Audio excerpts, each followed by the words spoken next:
Hi, this is Anita from the Dusty Roads podcast. Sometimes when I'm looking for information about my blogs or something to write about my blogs, I come across some really what I consider to be some interesting and fun questions.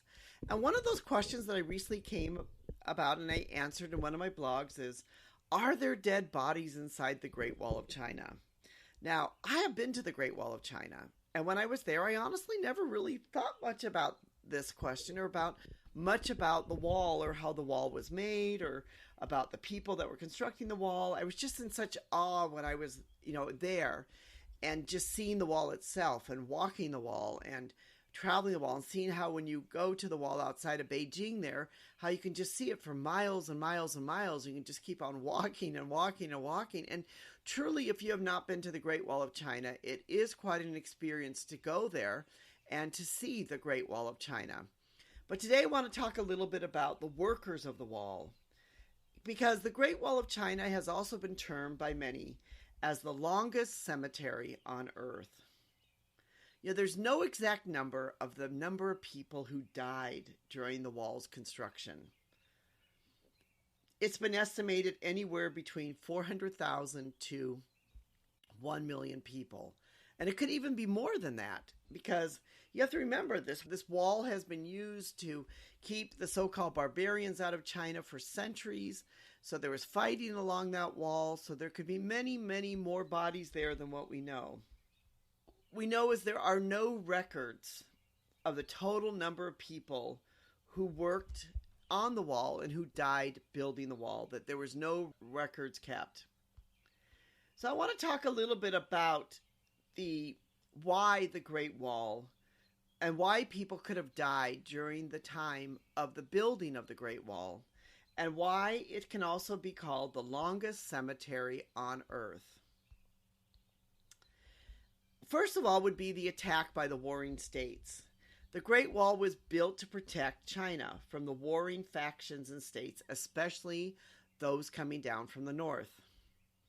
The building of the Great Wall did not stop these attacks, so many people would have died just simply trying to defend the wall. You could imagine it'd be like anything. Somebody's building a wall, somebody wants to attack you, they're going to come and they're going to try to, attack you at where they consider to be your weakest point or where maybe you're building the wall. They're going to try to enter and come in over that wall. So there would have been a lot of, deaths happening just by the defense of the wall itself. The other reason was that it was very, very poor working conditions. Would have been extremely challenging for those that were working on the wall.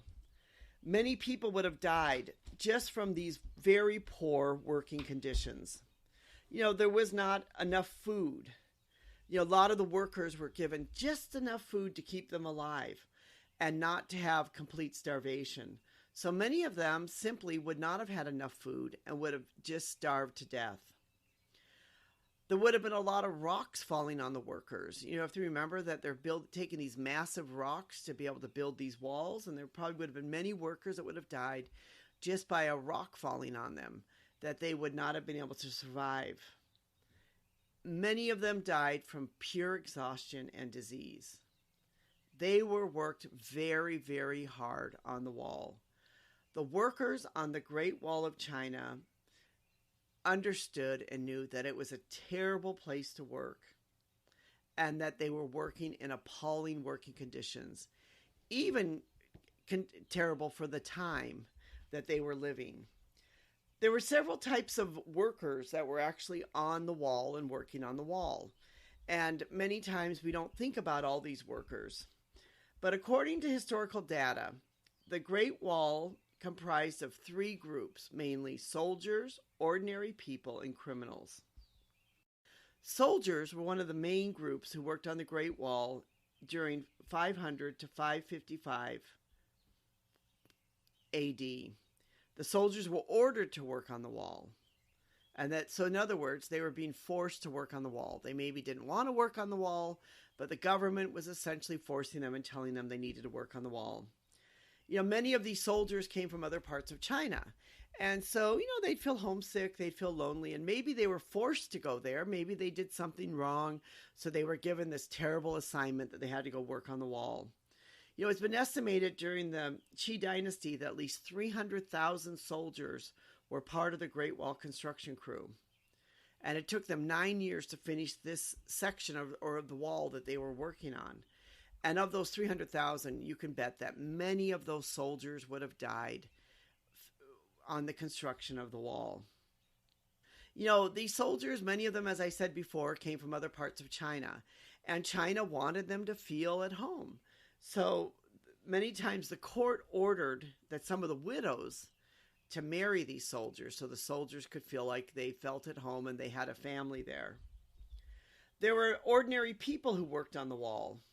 Millions of ordinary Chinese citizens were ordered to work on the Great Wall. Many of these ordinary citizens were peasants. They were poor. And that millions of peasants were required to help build the wall. Then the section of the Su Wall that was built from 581 to 618, which is near Inner Mongolia, at least 1 million men were required to help build the wall. This was a significant burden on the ordinary people because many times almost all the men were forced to make the Great Wall, that even children were asked to join this construction. And what this meant is they were not able to really tend to their farms and their fields and their other things at home. And so, in the process, many of their families might have been starving, or their farms or other things were not being taken care of because they were essentially being forced to be able to work on the Great Wall. And this became quite a problem. Women also at this time did not want to have a son because they were afraid that if they had a son or they had a male child, that child would then be forced to work on wall construction because many women lost their husbands while they were working on the Great Wall. So you can imagine the burden that this had upon the ordinary peasants and the ordinary people. That it was a lot of these ordinary people that ended up having to work on this wall, and it became a great burden for them, for their lives and for their families and for their farms. That, the wives had to try to, work on the farms, take care of the home, take care of the children, and their children and husbands were also being forced to work on this wall. So the Great Wall of China caused great hardships to the peasants, their families. There was famine, there was poverty, and there was many other issues going on that happened. So if you calculate the human cost of the Great Wall, it was not just the workers, but it was also their families that they left behind that made this wall extremely costly. And we have no record of how many of their families actually died of famine or starvation or other things because their husbands were working on the wall. The last group, which many people have heard about, is the criminals and how the criminals worked on the Great Wall of China. Many criminals were forced to work on the Great Wall. The labor was a punishment for them and their crimes. During the daytime, many of these criminals were ordered to take turns patrolling and guarding the wall. Then at night, they had to build the wall. They didn't get much sleep or much food. Many of them just died from pure exhaustion and hunger. And according to laws of the time, the criminals were required to serve at least 4 years of hard labor for the Great Wall of China. So many of the workers, would have just maybe have died there. Going back to the original question, are there dead bodies buried inside the wall?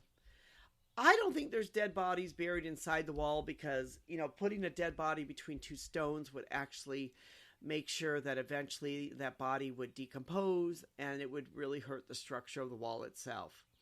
They could be buried under some stones or parts of the wall, like in the center part of the wall.